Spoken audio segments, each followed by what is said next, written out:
for me as a person, as an individual, last year was quite eye-opener. It was the eye-opener. I'll be honest and state that the last time I visited Divundu, just basically Divundu, Diana, Sambu, that side of the Kavango region, I was probably 4 or so. Even meeting my grandmother,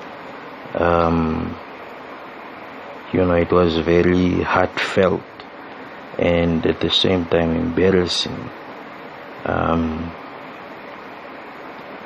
because I haven't quite mastered my Thimbukushu, which is what I am basically. I should be bilingual according to my parents, but I'm more Kwangali than English and Afrikaans and those. So that I'm reading a lot of books written in Thimbukushu, trying to sort of see what are the similarities, and when I point out the similarities, it's easier for me to express myself in that language. But the other thing that I wanted to see in the rural areas, like that side of Kurenkuru, the places that are close to Kurenkuru or Marema. Marema is the village that I come from, and Nored has the monopoly over energy. That side, Nored has the monopoly, which is very sad, because you would buy a $70,000-$90,000 worth of a transformer, and they would be the ones that put it up, and after that they take a fee. They take a fee for I don't know what reason, and if you share it with your neighbors, the power that you get now, because you have a transformer, if you share it with your neighbors and you ask them a fee, then that would also mean that they get to benefit there too. So the thing I realized about Marema is that NEM power is completely absent. There is no NEM power there. So this has this led me to a conclusion when it comes to the so-called, and I say so-called, village areas. The way forward is solar. The way forward is solar. That's the best option for them. As a matter of fact, this would be the perfect opportunity for the coming government, as our current government is going to hand over power to our president-elect. And I think that will be a good opportunity to test the potential of renewable energy. And if they want to make a few bucks from the people, then they can set up that plant and charge the people a certain fee for getting those essential services. But mostly people, ordinary people, ordinary people were the ones that I implored to look into solar. A lot were disappointed because they bought these the Chinese solar panels, and anything Chinese, no guarantee, it won't last long. So people got discouraged or get discouraged because of that. But China isn't exactly the shop where you want to go buy your solar panels from. It's way better to invest in German manufactured, or German solar panels. They are efficient. They have been trialed and they have been tested, and they work. Even their batteries are very, very good at the moment. So sunny country. So when you get the solar, the energy stored in the batteries, you have free energy that is not owned by the state, by the region, but energy that you yourself would have control over. This is just one of the things, apart from agriculture, that I noticed. And I say, if you take a successful commercial farmer to the to behind the red line, especially the Kavango, I won't say Kavango East, Kavango West, I think that stuff is total crap. No one agreed, and until they bury me, I only know of one Kavango region. Whether it was created by Germany or South Africa or whoever created the borders, but that is what the people identify themselves with. And then you have Caprivi, which is also a very, very rich place for agriculture. And if you take a commercial farmer, you can give him the most basic tools, a tractor, plow, whatever. They would yield an incredible amount when it's time for harvesting. I dare say, if given the room, they won't only feed themselves, but they will feed others. And the business opportunity in the north, it will start to grow. People will have confidence in themselves, and I say commercial farmer because most of our farmers there are not trained. The majority are illiterate. The guy that herds our cattle, he's young,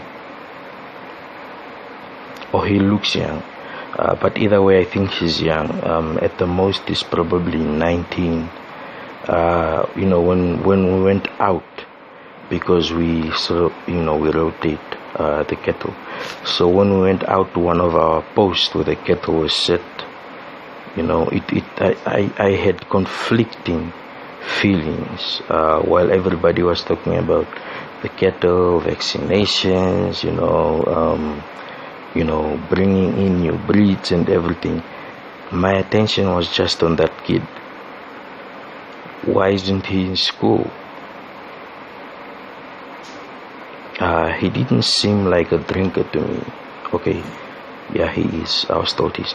But why isn't he in school? Why is he herding cattle? And when I think back, there was a son, brother that used to herd the cattle before, along with my cousins and the like.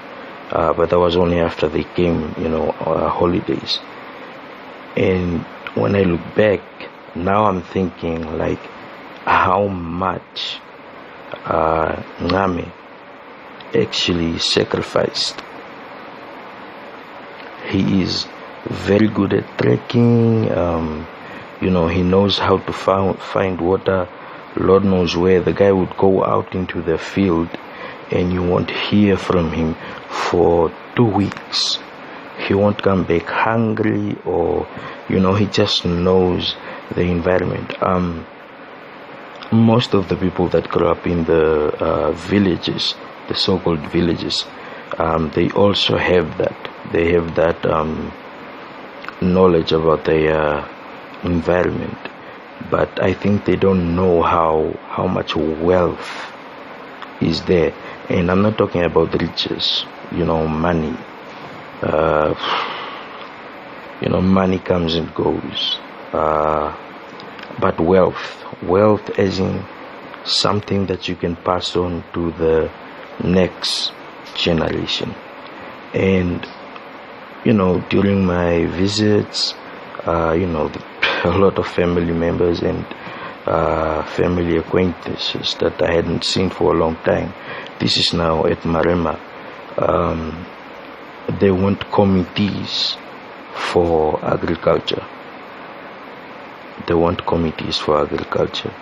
And people were very excited and happy about the new mall that they build in Kurinkuru. And here you have this wealth that just needs to be developed.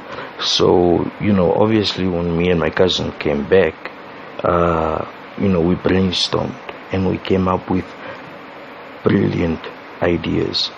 The guy's doing his PhD, so and I'm also it's time to get those papers. In today's life, if you don't have the so-called credentials, then people deem you worthless. So I'm also studying, and it will be for a couple of years. Let me not get personal. Anyway, so we brainstormed and we talked about the wealth that was there. And when you're there, you realize the poison that is alcohol. You seriously realize the poison that is alcohol, because you would have people coming from Rundu with their fancy, expensive cars, and here's this guy herding kettles, and most people didn't they didn't think that such a thing would affect him.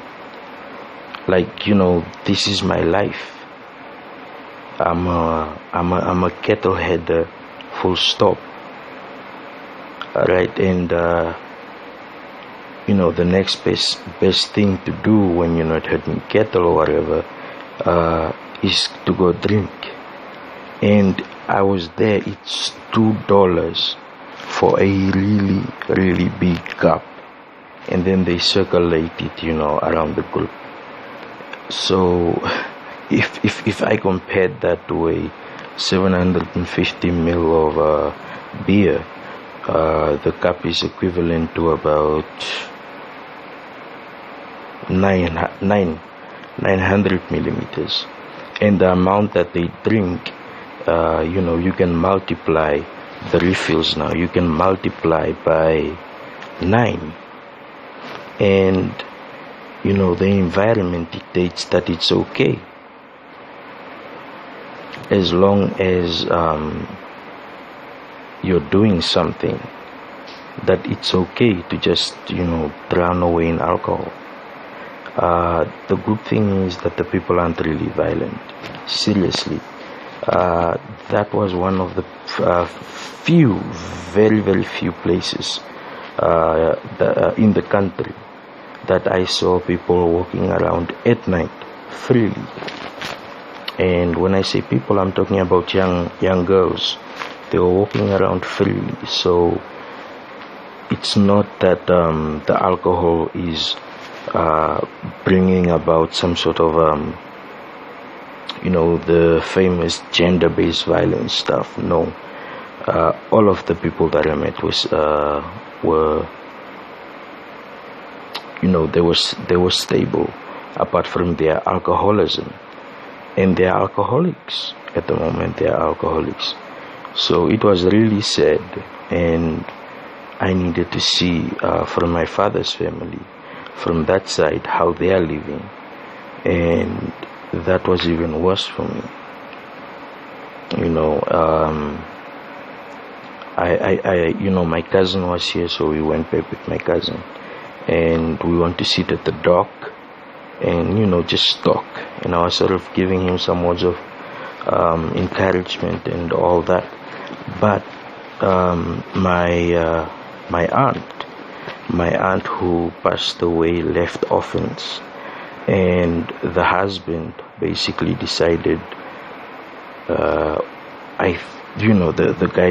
guy is gone, so why should he be the one to take her baggage? The kids are baggage, so leave them with the grandmother, a woman who you could tell is just tired. All she does is walk the fields. There is financial support, obviously. We make sure, we take care of our own. That's the Kavamba way.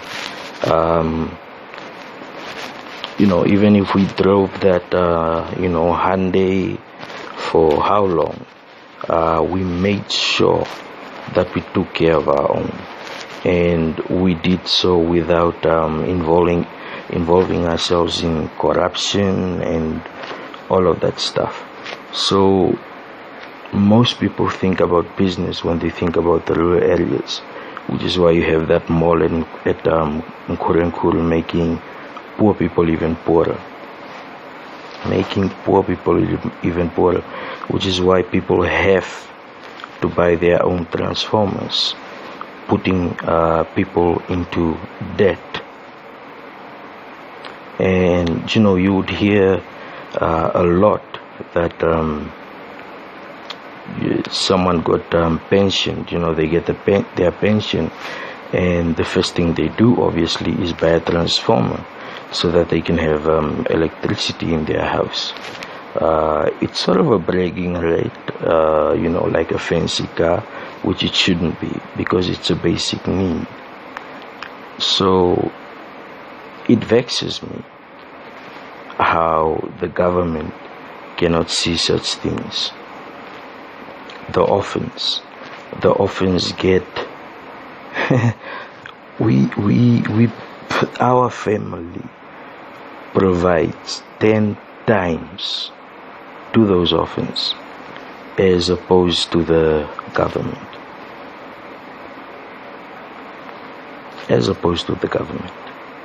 And their school fees for the older ones now, free education did for some of us bring relief, but it's still not free secondary. And then there's tertiary education. So most people that side worship teachers. That's what they see as a power position. So after they finish, they go to the college and study and become teachers. If it's not a teacher, that's worshipped. It's the priest. The amount of it's ridiculous. It was completely ridiculous to me. It's like people would kiss the ground the dude was walking on. And to me he's just him, and to people his father this and that and that and that, but they are also human too, but that's beside the point. So that's the environment, and this is only a small fraction.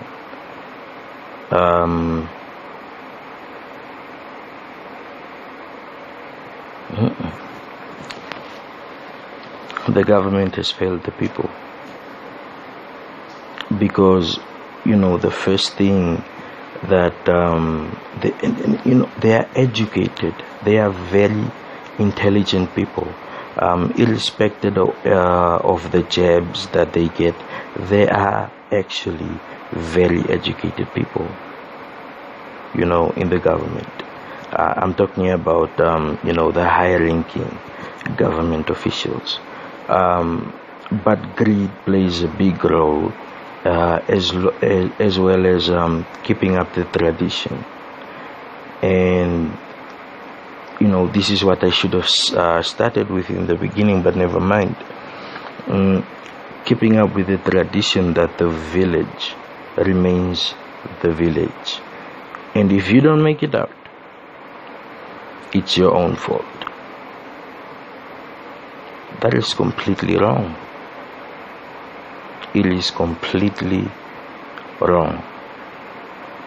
And I don't think that people from Windhoek should be treated,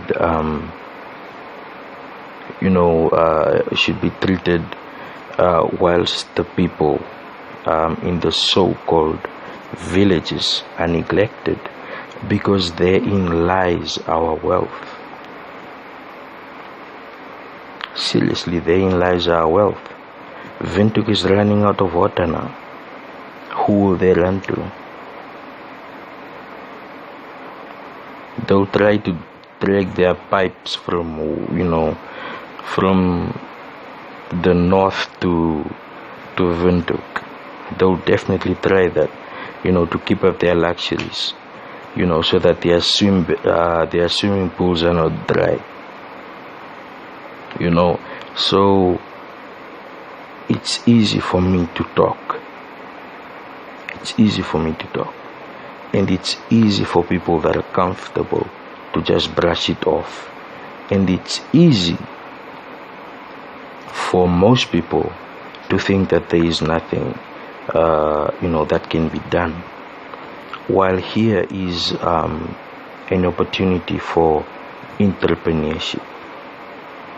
It's an opportunity for community development.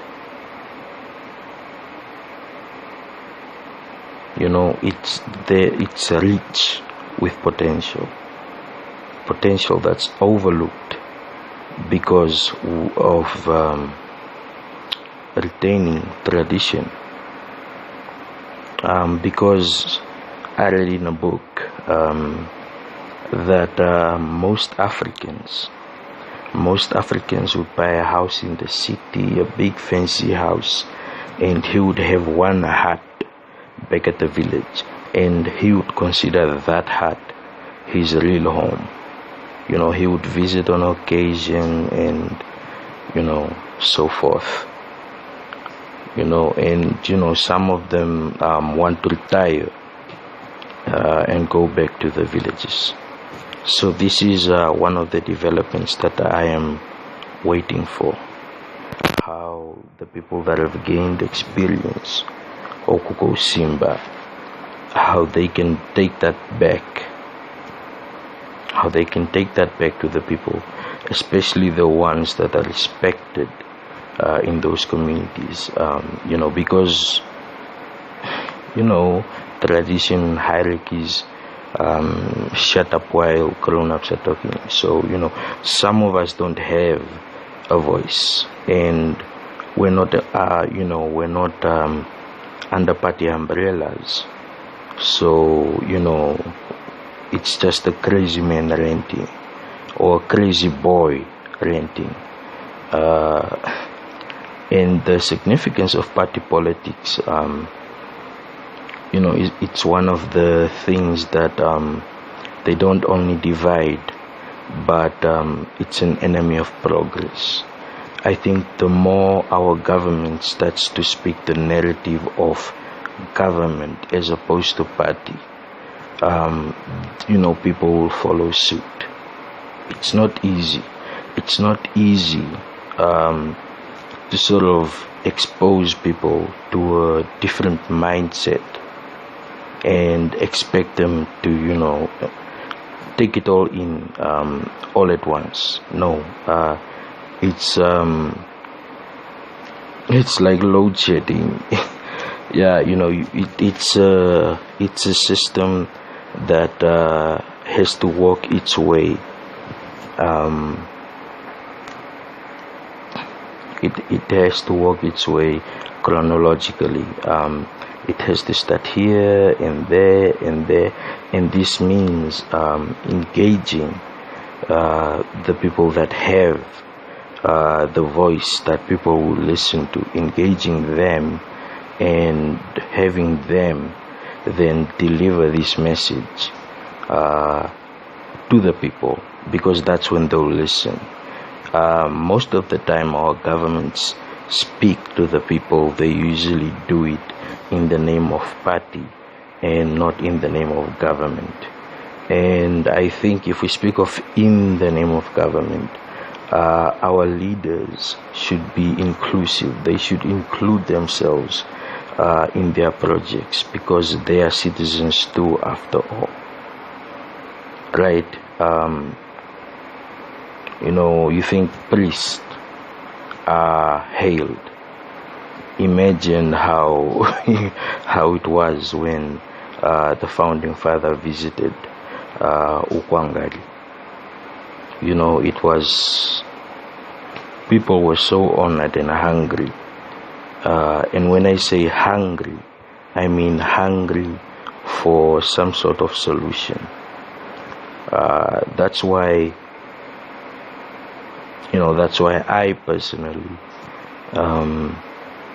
am growing into a sort of self that wants to unload the ideas that I have.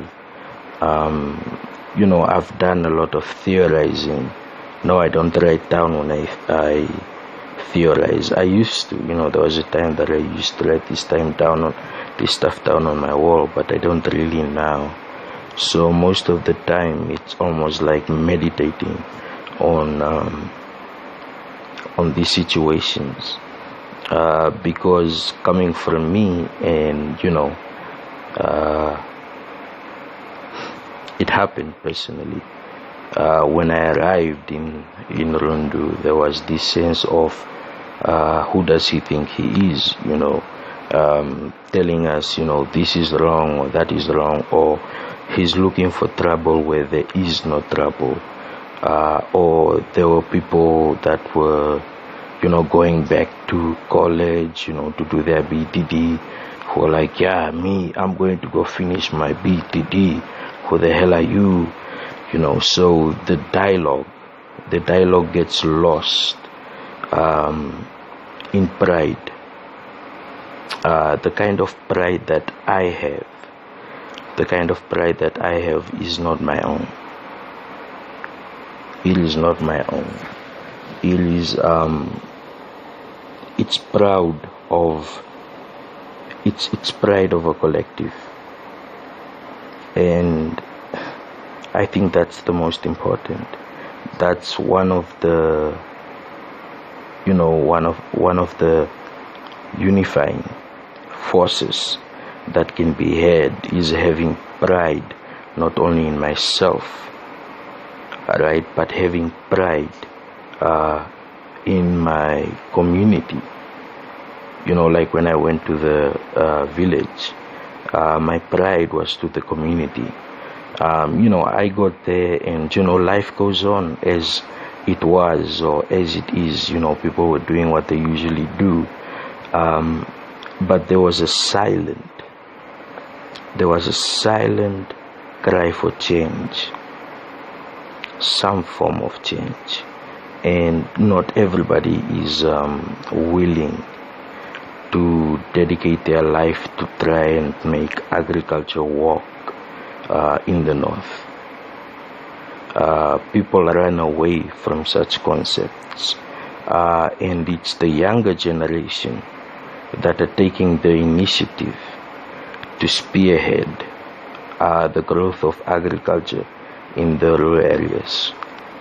And I think in partnership with the government, because the government would be able to teach the basics when it comes to crops, like the type of seeds, like what's the right time to water your crops, and what is the right harvest time for this, and more importantly, things like tomatoes,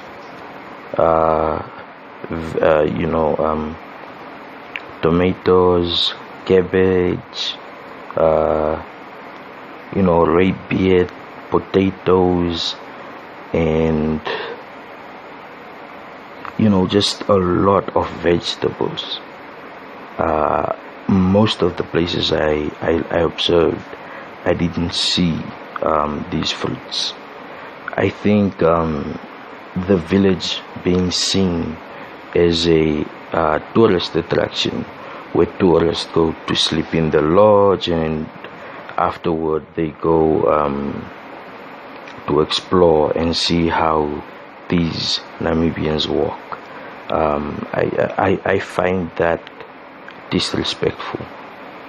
And as I'm speaking of the village, I'm speaking as a villager myself. Right? I am also a villager. My grandfather has land. He has land there. And he's one of my inspirations, because with the meager tools that he had, he was able to walk the grounds. He was able to walk the grounds. When a Pemba comes, we know it's a Pemba. Because the crops are ripe, and so taking from him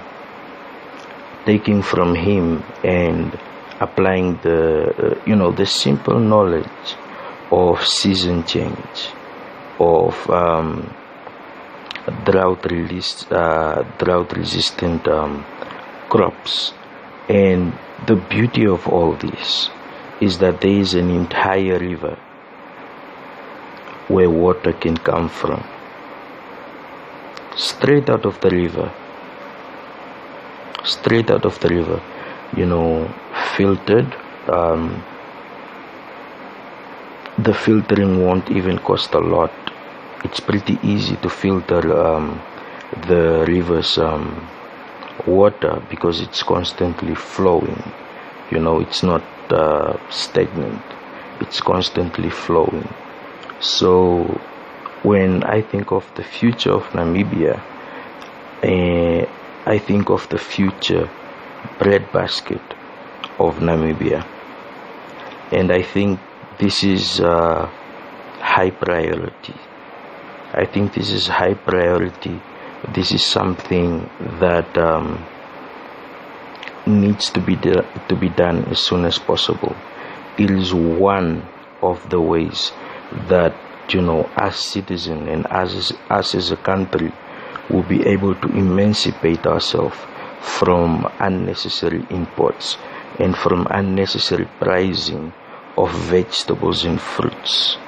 Because the garden in Andara and the garden that was near the secondary school where my mother was, it was just full of trees, mango trees, oranges. The students participated in this. Obviously, it was something to keep the students busy, so that they don't run away, because that's when people go into exile and all of that. But on a larger scale, just looking at that, I see that it has great potential.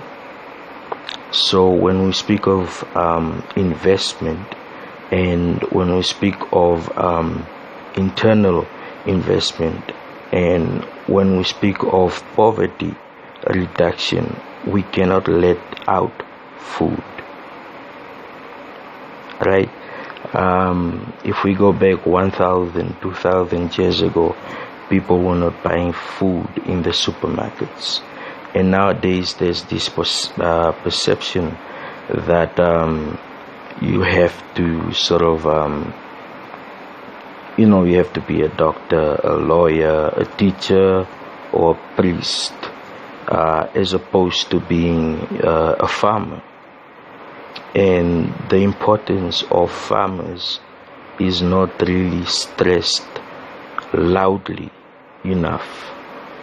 And this is an opportunity for the councils to sort of take on these initiatives after having done the right research, of course, and having a small group participate and then beta test it, or and test it, and debug it. Look at what's affecting the crops and what works better, and from there you take it up.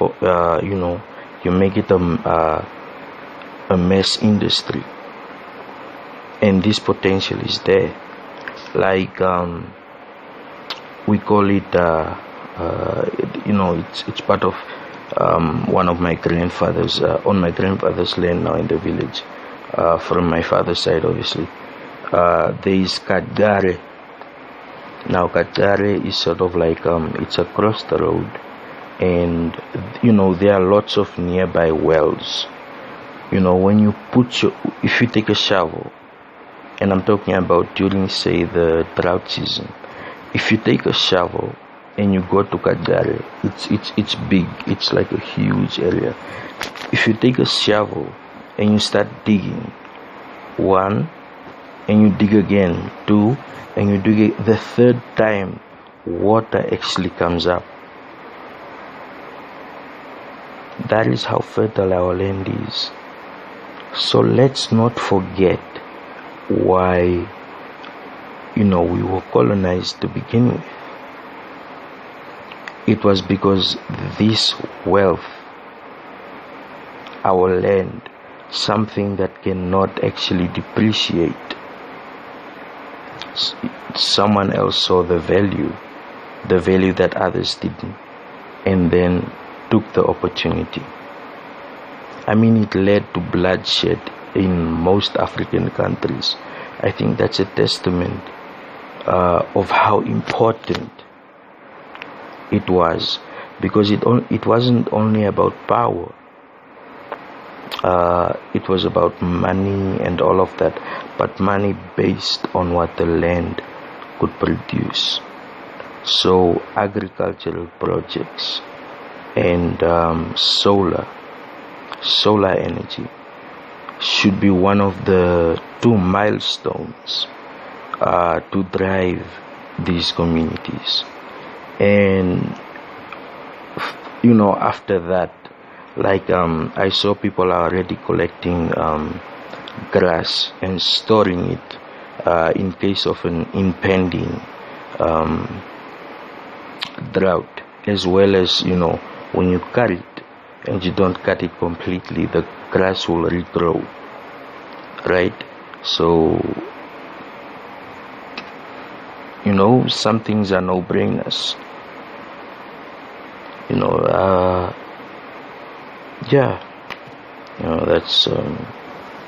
That's it for me today, speaking my mind and all that. So peace.